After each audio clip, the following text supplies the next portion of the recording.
jackboots thumping on the ground. A small piece of her wanted to cheer them on. After all, Uncle Dolf had explained to her many times how Jews were subhumans, determined to destroy her and other pure-blooded Germans. But part of her hesitated. The man's face had been so frightened. "I wish they wouldn't bother with him," Ava pouted. "Now we'll be late." Being late was the least of their problems if Reinhardt and Kurt started a brawl. Through the windshield, Gretchen watched the boys launch themselves at the Jew. He barely had time to cry out before they seized his arms and began dragging him toward the alley. Gretchen scrambled out of the automobile. She knew her brother too well to doubt what would happen next, just as she knew how furious Hitler would be if Reinhardt started a street fight. Uncle Dolf was always complaining that party members had been branded as a group of brawlers. Dozens of times he had said that if the National Socialists wished to make any electoral progress, they must appear law-abiding. She had to stop her brother. The wet cobblestones, slick from the recent rainfalls, slipped beneath her feet, but the breeze was dry, and it carried the sounds of the boys' shouts. "Filthy Jew!" From the back seat, Ava sobbed.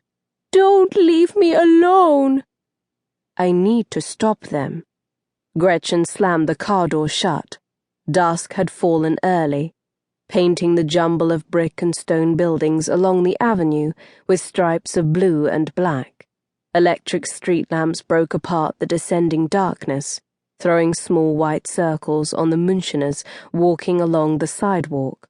Burghers in fine suits strolling to restaurants for a fancy meal. Day labourers in stained jackets and patched trousers trudging to beer halls, office girls in flounced frocks striding to their rented rooms, all with their heads down, faces turned away, so they didn't have to watch the two boys pushing the Jew toward the yawning gap between the stone buildings.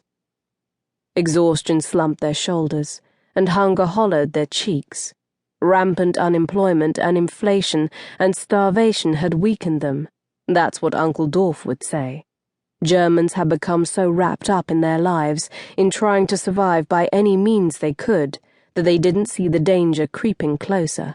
This was how the Jew triumphed. A sewer rat, slipping into a barrel of apples and spoiling them all, without anyone noticing until the first rancid bite. Gretchen exhaled a shaky breath. "The Jew is my eternal enemy." Those words had guided her heart for 12 years, thanks to her honorary Uncle Dolf. She owed him so much. He had taught her about art and music, all the things that her father hadn't understood, and her mother found dull. In gratitude to him, she had to prevent Reinhardt from damaging the party's reputation with another street fight. The Jew's heels slapped on the cobblestones as Reinhardt and Kurt pulled him closer to the alley. Nobody looked toward the struggling boys. Across the Briennestrasse, a group of men opened the Carlton tea room's door, letting out a stream of soft lamplight. They wore the plain brown uniform of the SA, the Sturmabteilung, or stormtroopers, the same division within the National Socialist Party to which Reinhardt and his friends belonged. There would be no help from that quarter. If she called out, they would run across the avenue, their fists raised and ready. "Please!" the Jew screamed. The long, harsh sound pushed against her ears, so hard that she wanted to clap her hands over them and block the cries out. What could she do?